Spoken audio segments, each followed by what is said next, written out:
안녕하세요. 저는 대구에서 평생을 살다가 지금은 서울에 살고 있는 50대 중반의 여자입니다. 그 일이 있은 지 벌써 1년이 지났지만 저는 아직도 그때 일을 생각하면 무섭고 가슴이 뛰어 잠을 설칠 때가 있습니다. 저한테 그런 일이 생길 거라고는 생각지도 못했어요. 천만 다행으로 목숨은 건졌지만 아직도 두려운 마음이 너무 커 이 일을 알리고 용기를 내보고자 이렇게 사연을 쓰게 되었습니다. 저는 사별을 하고 아들 하나를 키우며 혼자 살았어요. 아들이 서울로 대학을 가게 되면서 저는 혼자 살게 되었어요. 동네에서 작은 백반 식당을 하나 하는데 그걸로 여자 혼자 몸으로 아들을 대학까지 보냈죠. 오래 운영한 식당이라 주로 단골 손님들이 많이 오셨어요. 그런데 그 남자가 어느 순간 자주 저희 식당에 왔습니다. 그전엔 보지 못했었는데 언젠가부터 점심시간이 되면 저희 식당으로 와 백반을 먹는 거예요. 나이는 저보다 조금 많아 보였는데 옷차림이 굉장히 깔끔했어요. 제가 하는 식당은 그렇게 세련된 식당은 아니어서 보통 오시는 손님분들도 일하다 오시거나 주변에서 가볍게 식사를 하려고 오시는 분들이라 토박한 옷차림들이 많으시거든요. 그런데 그 남자는 항상 와이셔츠에 단정한 콤비 자켓을 입고 오니 좀 눈에 띄었죠. 게다가 늘 혼자 와서 식사를 하고요. 제가 한 번은 궁금증에 반찬을 더 갖다 주며 물었어요. 음식은 입에 맞으세요? 제 물음에 남자는 저를 가만 쳐다보더니 웃으며 고개를 끄덕이는 거예요. 예, 맛있습니다. 요 근처에서 일하시나 봐요. 요즘 자주 오시는 것 같아서요. 이 근처로 이사를 와서요. 집에서 일을 합니다. 아, 집에서 일을요? 무슨 일인지 여쭤봐도 되려나? 글을 쓰는 일을 합니다. 신문이나 잡지 쪽으로 기고를 하고 있어요. 어머, 멋있으시다. 겉모습이 왠지 차분하고 분위기 있더라니 글을 쓴다는 거예요. 이 근처가 집이구나. 저는 그렇게 생각하고 주방으로 돌아갔어요. 그런데 그날 말을 터서인지 그 후엔 저희 식당에 올 때마다 저한테 자꾸 말을 걸더군요. 저도 주변에 글을 쓰거나 하는 사람은 처음이라 신기한 마음에 이런저런 대화를 자주 하게 됐어요. 그러면서 자연스럽게 식당이 끝나면 술 한잔을 하기도 하고 근처 카페에서 커피를 마시게도 되었어요. 그렇게 서로에 대해 많은 걸 알게 됐어요. 그 남자의 이름은 장명우였어요. 그리고 이 남자 역시 저처럼 사별을 했다더군요.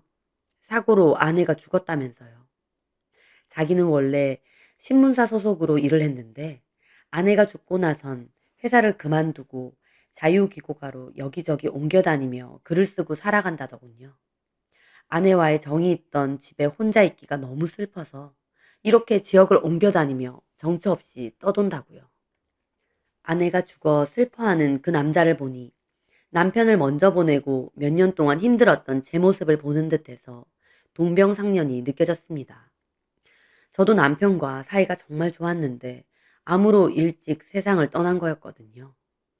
둘 다 똑같은 처지여서 그런지 더욱 가깝고 안쓰러운 마음도 들었어요. 그리고 그 남자는 행동에 매너가 좋고 지저분한 행동 같은 건 하지 않았어요. 그래서 더 마음이 갔죠. 정말 친구처럼 서로의 속마음을 털어놓으며 많은 대화를 나눴거든요. 그렇게 시간이 지나며 서로 정이 싹텄고 자연스럽게 살림을 합치자는 얘기가 나오게 되었어요.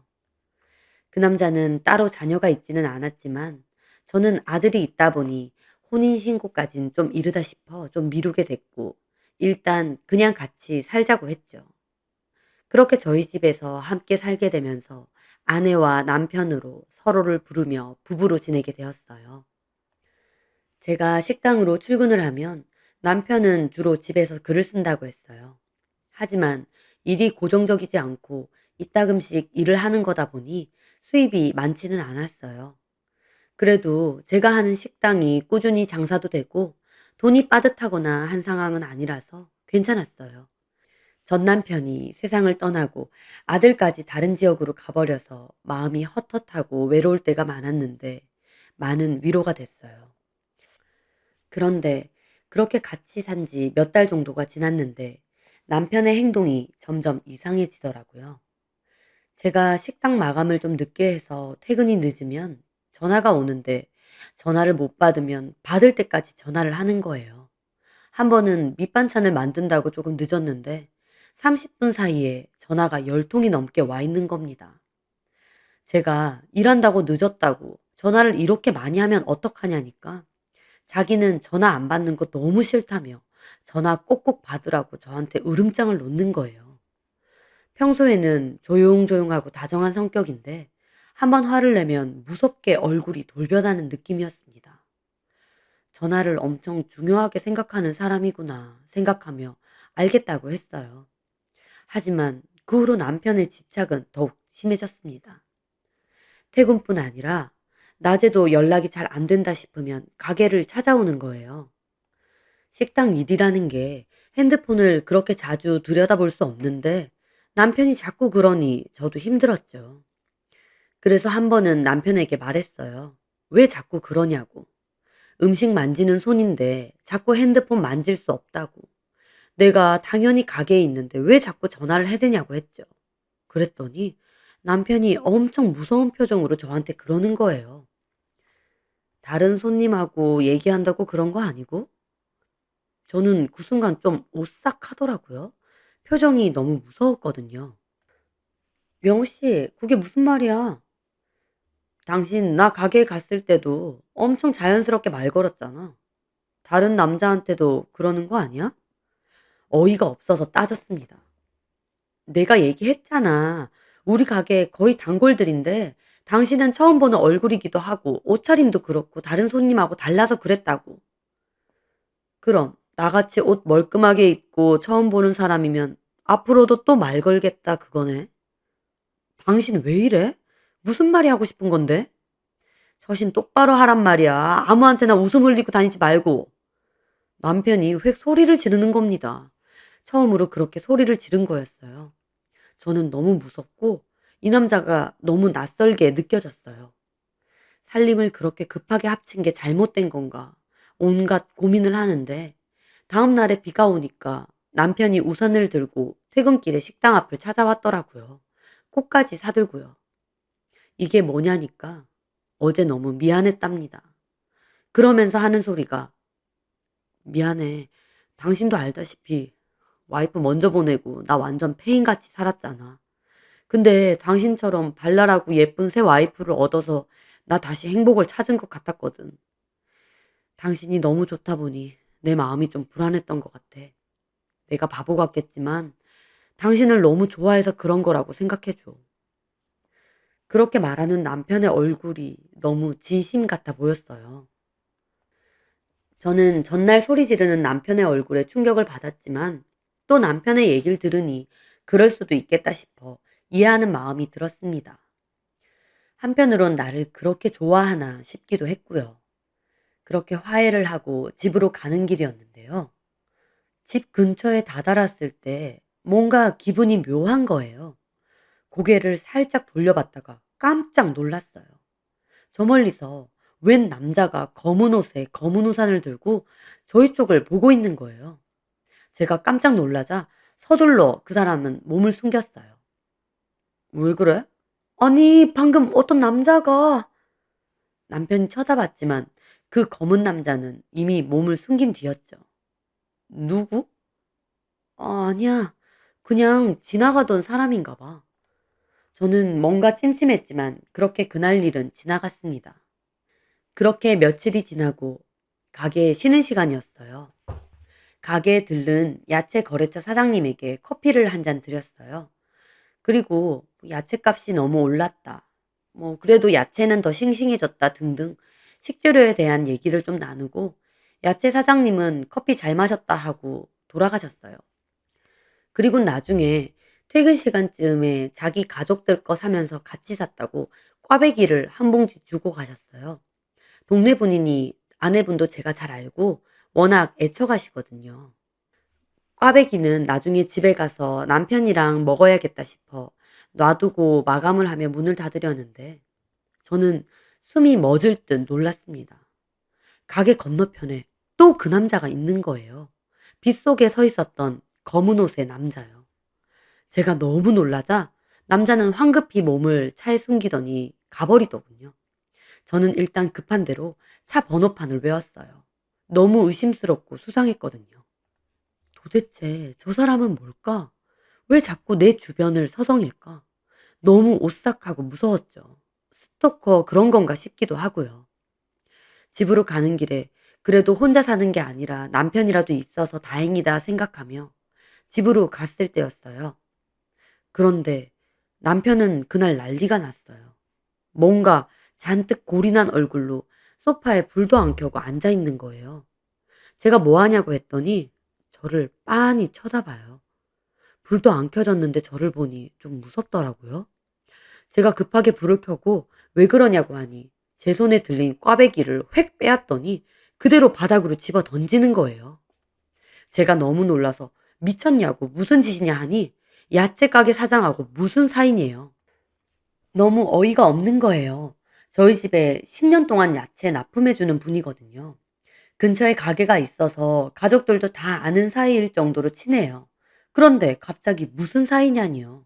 저도 화가 나서 따져 물었습니다. 당신 진짜 왜 이래?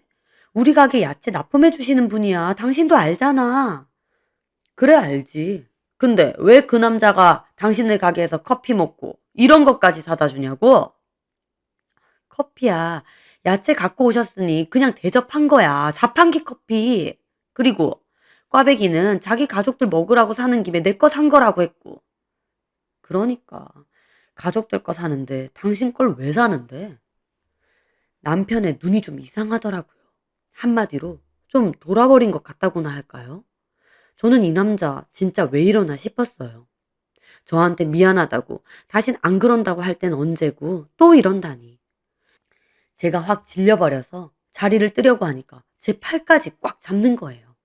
얘기하는데 어딜 가? 뭐 하는 짓이야? 무슨 얘기? 당신 혼자 오해하고. 진짜 오해 맞아? 아, 저는 그 순간 너무 질리고 무섭고 짜증나서 이 남자랑 못 살겠다 싶었습니다. 같이 산지 얼마나 됐다고 이런 집착이라니요.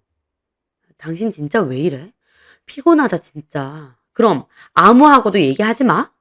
그게 아니라 커피를 왜 주냐고. 자판기 커피 그게 뭐라고. 야채 사장님 우리 집 오면 본인이 그냥 마실 때도 있어. 근데 오늘은 야채를 좀 많이 들여온 거라서 내가 그냥 뽑아 드린 거야. 그리고 이까지 꽈배기가 뭔데? 이거 한 봉지에 3,000원 하는 거야. 자기 가족들 거 사면서 거래처니까 내 것도 하나 사줬다는데 이게 뭐? 남편은 제 말에도 여전히 절 노려봤어요. 저도 화가 나서 말했죠. 당신 이런 사람이야? 아무것도 아닌 일에 트집 잡고 의심하고. 분명 안 그러기로 했잖아. 당신 이러면 나 너무 피곤해, 지치고. 내가 싫어졌다는 거야? 자꾸 이런 식이면 싫어질 것 같아. 제 말에 순간 남편 눈이 좀 희번뜩했습니다. 하지만 좀 있다가 남편이 불쑥 무릎을 꿇더군요. 제가 뭐 하는 짓이냐니까 자기가 또 잘못했대요. 저 도와주러 가게에 오고 있었는데 제가 웬 남자랑 커피 마시고 있으니까 화가 좀 났다면서요. 자기도 자기가 왜 이러는지 모르겠다네요. 저도 그날은 화가 나서 생각 좀 해보자며 방으로 그냥 들어가 버렸어요. 그날 가만 누워 있는데 머릿속이 복잡하고 기분이 너무 안 좋더라고요. 웬 이상한 시커먼 남자는 주변을 배회하는 것 같고 남편은 저렇게 집착이 심하고 너무 성급하게 살림을 합친 건가 싶기도 하고 이래저래 마음이 심란했습니다. 그렇게 다음 날이었어요. 저는 심란한 기분으로 장사 준비를 하고 있었는데 누군가 불쑥 가게로 들어오는 거예요. 아직 오픈 시간도 아닌데요. 제가 아직 문 안 열었다고 말하며 고개를 드는데 너무 놀라 소리를 지를 뻔했습니다. 그 빗속에 있던 시커먼 남자가 가게 안으로 들어온 거였어요. 역시나 시커먼 옷에 시커먼 모자까지 쓰고 우두커니 서 있는 거예요. 당신 뭐야? 저는 놀라서 경찰에 신고를 하려고 했어요. 안녕하세요. 놀라게 했다면 죄송합니다. 남자가 불쑥 그렇게 말을 하는 거예요. 저는 전화기 버튼을 누르다 말고 행동을 멈추고 남자를 쳐다봤어요. 남자는 모자를 벗고 미안하다며 고개를 숙이는 거예요. 저는 여전히 경계를 하며 물어봤어요. 누구세요? 고개를 든 남자를 보니 저보다는 나이가 좀 어려 보였습니다. 장명호 씨 아시죠? 남자가 그렇게 말했습니다. 장명호는 제 남편 이름인데 남편을 아는 사람인가 싶더군요. 네, 어떻게 아세요? 같이 살아요. 남편이요. 재혼하신 건가요? 저는 대답을 해야 하나 말아야 하나 했어요. 이 사람이 누군지도 모르는데 그런 얘기를 해야 하나 싶었거든요. 제가 그런 얘기를 왜 해드려야 돼요? 누구시냐니까요? 혹시 시간 되시면 얘기 잠깐 하실 수 있나요? 여기서 얘기해도 됩니다. 저는 잠깐 망설이다가 어차피 바깥이 훤히 다 보이는 식당이고 대낮이라 얘기나 들어보자 싶었어요. 앉으세요. 뭐 마실 거 드릴까요? 남자가 괜찮다고 해서 바로 물어봤어요. 제 남편이랑 어떻게 아시는 사이세요? 장명우 씨 사별했다는 얘기는 아시죠? 네, 알죠. 그 사별한 전 부인 남동생입니다. 네? 네. 좀 뜻밖이었습니다. 사별한 전 부인의 남동생이 저를 찾아올 일이 뭐가 있겠어요? 그런데 무슨 일로? 남편 연락처 드릴까요? 아니요. 장명호 연락처는 이미 알고 있습니다. 그 사람이랑 할 얘기 없습니다. 그런데요? 솔직히 모른 척 할 수도 있지만요. 모른 척 하면 안 될 것 같아서요. 뭘요? 남자는 제 눈을 똑바로 쳐다보며 말하더군요. 장명호 조심하세요. 위험한 사람이에요. 네? 저는 너무 황당했습니다. 갑자기 저를 찾아온 이 낯선 남자가 몇 달 동안 살 부대끼고 산 저희 남편을 조심하라니요. 하지만 그의 눈빛이 너무 확고해 보이더라고요. 갑자기 그게 무슨 말이죠? 같이 살면서 이상한 거 못 느끼셨어요? 저는 요즘 들어 부쩍 심해진 남편의 집착을 떠올렸습니다. 하지만 이 남자가 어떤 사람인지 모르는데 함부로 그런 얘기를 할 수는 없어서 여전히 경계하며 물어봤죠. 무슨 이상한 거요? 뭐 집착이 너무 심하다던가 하는. 저는 그 말에 속에서 소름이 돋더군요.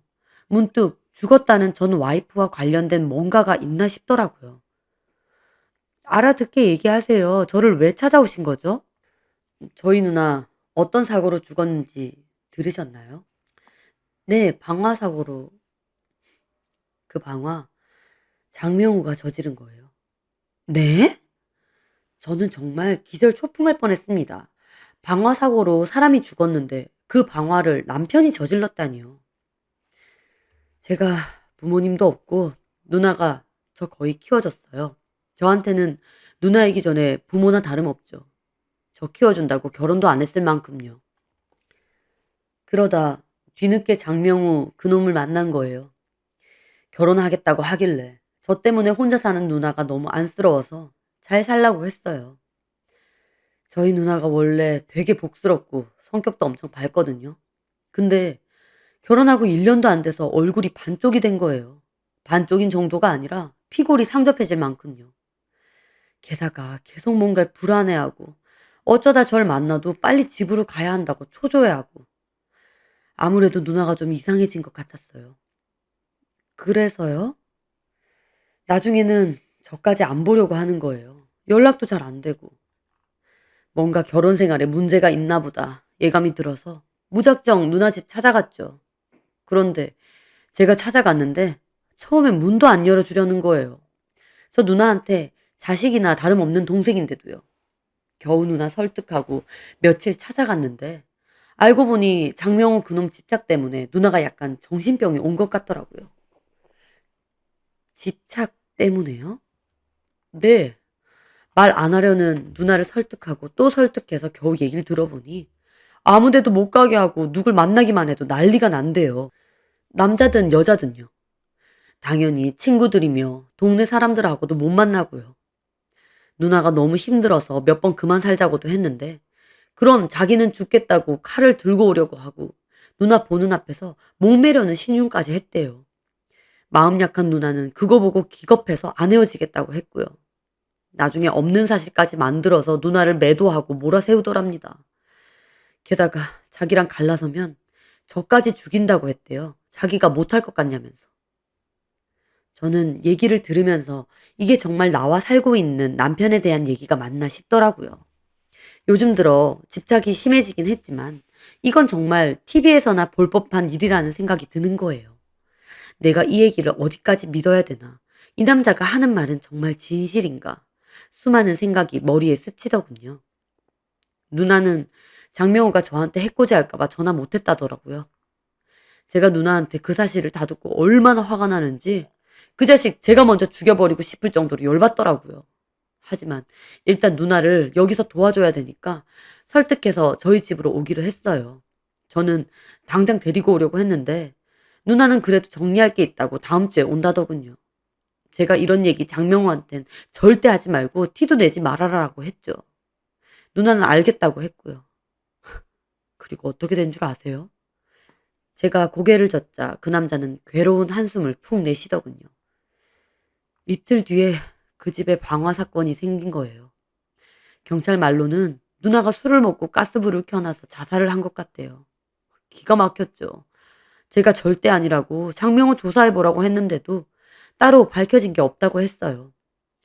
부검도 해봤는데 다른 소견 없이 술 먹고 잠들다가 질식사로 죽었다고요. 사건이 있던 날 장명호는 집에 왔다가 일이 있어서 그 전에 이미 나갔다고요. 너무 억울한 죽음이었어요. 저는 장명호를 몇 번 찾아가기도 했는데 오히려 저더러 무슨 소리를 해서 그 사람이 자살까지 하게 만드냐고 저를 몰아세우는 거예요. 사람 몰아세우는 게 장난 아니더라고요. 아, 이런 식으로 우리 누나도 당했구나. 불쌍한 우리 누나 얼마나 힘들었을까. 누나 생각만 하면 가슴이 미어지고 너무 괴로웠어요. 저는 남자의 말을 듣다가 조심스럽게 말했어요. 저기 근데 누나분이 돌아가셨다니 이런 말 조심스럽지만요. 경찰에서도 누나분이 스스로 목숨 끊으셨다고 했고 남편이 그랬다는 증거도 없는데 어쩌면 누나가 정말 그랬을 수도 있잖아요. 제 말에 그 남자는 괴로운 한숨을 쉬더라고요. 맞아요. 제 얘기를 들으면 저희 누나가 스스로 목숨 끊었고 제가 그걸 못 받아들이는 것처럼 보이겠죠. 근데요. 유품 정리를 하다 보니 저한테 선물로 주려고 산 운동화가 있었어요. 제가 그날 누나를 만나러 갔을 때 신고 간 운동화가 좀 오래됐는데 누나가 그걸 보고 운동화 새로 사준다고 했거든요. 저한테 올 때 들고 오려고 사놓은 거죠. 그리고 저한테 문자로 제 얘기를 듣고 용기를 냈다고 잘 정리하고 돌아가겠다고 그랬어요. 그리고 그 다음날 그렇게 된 거고요. 무엇보다 장명호 하는 소리를 제가 들었어요. 무슨 소리요? 누나 장례식장이요. 친척이 별로 없어서 사람이 거의 없었는데 제가 일이 있어서 나갔다가 들어와 보니 장명우가 술을 엄청 먹고 누나 영정을 보면서 혼자 중얼거리는 거예요. 그러게 왜 도망가려 했냐고. 안 그랬으면 이런 일 없지 않냐고. 다 네가 자초했다고. 그런 소리를 했다고요? 제가 똑똑히 들었어요. 저도 열받아서 멱살 잡고 난리가 났었는데 도리어 누나 죽인 거 저라면서 잘 사는 사람 괜한 말로 흔들어서 누나가 저렇게 된 거 아니냐고 저한테 소리를 지르더군요. 그 눈빛 진짜 미친놈이었어요. 누나가 죽고 저는 반페인처럼 살았어요. 그냥 죽은 것도 아니고 살해당한 거라는 확신이 들었거든요. 그래서 다니던 직장도 그만두고 장명호 주변을 서성이는 겁니다. 무슨 증거라도 찾을 수 있지 않을까 해서요. 이렇게 해야 저희 누나의 억울한 죽음을 조금이나마 애도할 수 있을 것 같아서요. 남자의 말에 저희 집 근처에서 마주쳤던 게 생각나더군요. 남자의 말은 너무 소름 끼쳤지만 그렇다고 무턱대고 이 남자 말을 믿을 수도 없었어요. 저에겐 이 남자가 더 낯선 남자니까요. 하지만 최근에 남편이 저에게 보인 행동을 생각하면 저도 좀 섬찟섬찟할 때가 있어서 영 석연치 않더라고요. 그치만 제 입장에선 이걸 믿어야 될지 말아야 될지 제 말에 그 남자는 자리에서 일어나더군요. 믿든지 말든지 맘대로 하세요. 제가 이런 얘기를 굳이 여기까지 와서 하는 건 저희 누나 같은 피해자가 또 생기지 않길 바래서예요. 제가 할 일은 한 겁니다. 그 후엔 알아서 하세요. 그 남잔 그렇게 말하고 가게를 나갔어요. 저는 그날 도저히 영업을 할 정신이 아니었어요. 그렇잖아요. 같이 살고 있는 남자가 혼인신고만 안 했지 아내의 남편으로 지내고 있는데 그 남자가 전 부인을 방아로 죽인 살인범일 수도 있다니요. 너무 심란했던 저는 가게 문을 닫았어요. 그리고 뭘 어떻게 해야 할지 생각했죠. 저 말이 사실인 건지 아니면 저 남자가 저희 남편한테 무슨 억하심정이 있어서 저런 소리를 꾸며내는 건지 혼란스럽더라고요. 저는 일단 집으로 가기로 했어요. 마침 그날은 남편이 지역 신문에다 기고하는 일 때문에 신문사에 간다고 했거든요. 혼란스러운 기분으로 집에 돌아왔습니다. 그런데 집에 온 제 눈에 띄인 건 남편의 컴퓨터였습니다. 평소에는 관심도 없었지만 그런 얘기를 듣고 나니 남편이 어떤 사람인지 좀 알아봐야겠더라고요. 그래서 몰래 컴퓨터를 켰어요. 갑자기 남편이 들어올까 싶어 가슴이 두근두근 하더라고요. 그렇게 이리저리 살펴봤는데 딱히 별다른 건 없었어요. 제가 뭐 컴퓨터에 관해서 잘 아는 것도 아니고 뭘 찾을 수 있겠어요. 그냥 화면에 있는 파일들을 이것저것 열어보는 게 다였죠. 그런데 그때 제 눈에 띈 파일이 하나 있는 거예요. 제목이 일기더라고요. 저는 이거다 싶어 클릭해서 열어봤죠. 적힌 날짜들을 보니 남편이 가끔씩 적는 일기 같았어요. 가장 오래된 날짜를 보니 꽤 예전부터 적은 듯 했죠. 그 일기에는 전 부인에 대한 얘기도 있었습니다. 선애가 외모는 tumtum해도 성격이 참 고운 여자다. 착하고 배려심도 넘치고 희생정신도 넘친다. 나는 나만 보고 헌신하는 여자가 좋다. 그래서인지 선애가 좋다. 다만 걸리는 건 그 남동생 놈이다. 선애가 그 남동생을 자식처럼 생각하는 듯하다. 정말 눈에 가시다. 아마 그 전부인의 이름이 선애인 것 같았습니다. 그리고 그 눈에 가시라는 남동생은 아까 절 찾아온 그 남자를 말하는 것 같았어요. 그 후를 찾아보니 이런 내용도 있더군요. 그놈이 또 선애를 찾아왔다. 자꾸 선애한테 나랑 끝내라고 하는 것 같다. 정말 죽여버리고 싶다. 선애에게 말했다. 한 번만 더 동생 찾아오면 동생 가만 안 두겠다고. 진심이다. 그리고 그 후엔 이런 내용도 있었습니다. 선애가 날 떠나려고 하는 것 같다. 어떻게 만난 내 인연인데. 분명 그 동생 놈이 꼬셨겠지. 나도 참을 수 없다. 저는 그 일기를 보면서 온몸에 소름이 돋더군요. 제 앞에서 다정다감하고 차분한 남편이 아닌 것 같았어요. 남편의 일기를 마저 보니 날짜가 저 일기를 마지막으로 한동안 쓰지 않았다가 저를 만났을 때 다시 쓰기 시작한 것 같았어요. 그 여자를 만났다. 식당 하는 여잔데 이름이 유선이라고 한다. 아들 하나 있고 서울에서 학교 다닌다는데 그 아들은 선의 동생놈처럼 귀찮게 안 하겠지. 제 아들 얘기까지 있었습니다. 저는 너무 무섭더라고요. 그 밑엔 며칠 전에 적은 일기도 있었어요. 유선이가 자꾸 나를 화나게 한다. 얼마 전엔 야채 가게 사장놈과 커피까지 마시며 희희낙낙거렸다. 멀리서 보는데 당장 머리끄덩이라도 잡고 오고 싶은 걸 간신히 참았다. 너무 열받는다. 내가 하는 말에 따박따박 말대꾸까지 한다. 선애랑은 너무 다르다. 점점 날 화나게 한다. 그리고 더 이상 일기는 없었어요. 저는 그 일기를 보며 아까 그 남동생이라는 남자의 말이 사실에 가깝다는 걸 알게 됐죠. 너무 무서웠어요. 이렇게 섣불리 살림을 합치는 게 아니었는데 아차 싶었죠. 어떻게 해야 하나 하던 차에 갑자기 남편에게 전화가 왔어요. 너무 놀라 소리를 지를 뻔했죠. 저는 애써 침착하게 전화를 받았고 남편은 볼일 보고 제 가게에 들렀는데 왜 문을 닫았냐고 하더군요. 저는 몸이 좀 안 좋아서 일찍 들어왔다고 둘러댔어요. 전화를 끊고 컴퓨터도 끄고 방에 누워 있는데 머릿속이 너무 복잡하고 두렵더라고요. 지금이라도 그냥 도망가야 되나 싶던 차에 남편이 왔어요. 몸이 안 좋으면 병원을 가야 되는 거 아니냐고요. 저는 그냥 한숨 자면 될 것 같다고 했어요. 남편의 목소리마저도 소름 끼치더라고요. 그렇게 누워서 어떻게 해야 하나 고민하던 차에 깜빡 잠이 들었어요. 그리고 목이 말라서 깼는데 밖에 나오려다가 정말 지금도 생각하면 소름 끼치는 광경을 보고 말았습니다. 거실에는 컴컴한 어둠 속에서 제 핸드폰을 뒤지고 있는 남편의 뒷모습이 보이더군요. 저는 그 순간 정말 너무 놀라고 무서워 소리를 지를 뻔했습니다. 남편 주변에는 제 가방이 있고 소지품도 꺼내져 있었어요. 제 가방도 뒤진 것 같았습니다. 저는 그 순간 앞뒤 따지지 말고 내일 당장 도망가야겠다는 생각밖에 들지 않았어요. 정말 저 남자랑 있다간 먼저 간 전처처럼 어떻게 될지 모르겠더라고요. 그렇게 다음날 남편은 다행히 전날 갔던 신문사와 얘기할 게 남았다며 외출을 했고 저는 그 즉시 필요한 짐만 챙겨 집에서 뛰쳐나왔습니다.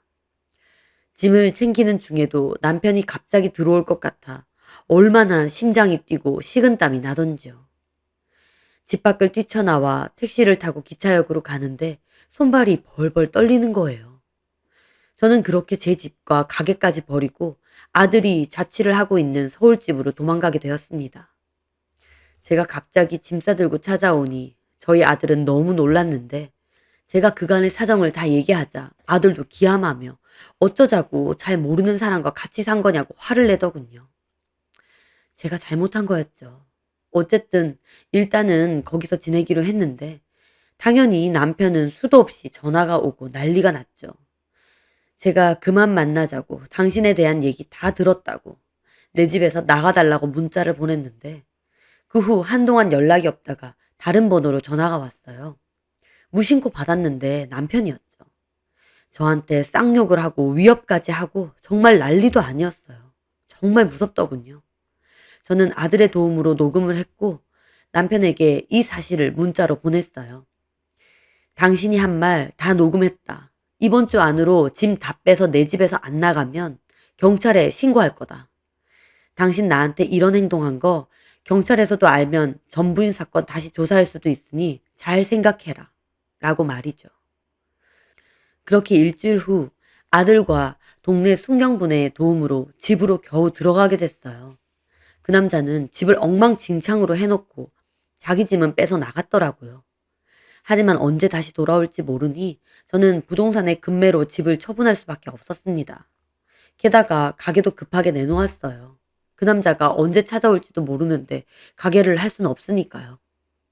20년 넘게 해오던 가게와 살던 집을 번갯불에 콩 구워 먹듯 급하게 처분하고 도망치듯 아들네 집으로 가야 했어요. 한동안은 남편이란 작자가 갑자기 절 찾아올 것 같아 외출도 힘들었고 잠도 잘 못 이룰 정도로 스트레스가 심했습니다. 하지만 시간이 지나고 이제는 좀 괜찮아져서 그럭저럭 잘 추스르며 지내고 있습니다. 남자를 잘못 만난 탓에 제가 겪어야 한 대가가 너무 크지만 한편으론 그때 그 남동생이 저에게 얘기해주지 않았다면 어떻게 됐을지 싶습니다. 저도 어쩌면 선혜 씨와 똑같은 일을 겪었을지도 모르는 거잖아요. 목숨보다 중요한 건 없으니 크게 치르고 목숨만은 건졌다 생각하고 있습니다. 아들은 불안하니 이제 여기서 같이 살자고 해서 집이랑 가게 판돈으로 자취방 말고 조금 더 큰 집으로 옮길 생각도 하고 있어요. 지금도 절 찾아와서 용기 있게 말해준 그 남동생이 참 고맙습니다. 저도 하루아침에 살던 곳을 옮기게 됐지만 여기서 아들과 함께 다 잊고 잘 살아보려 합니다.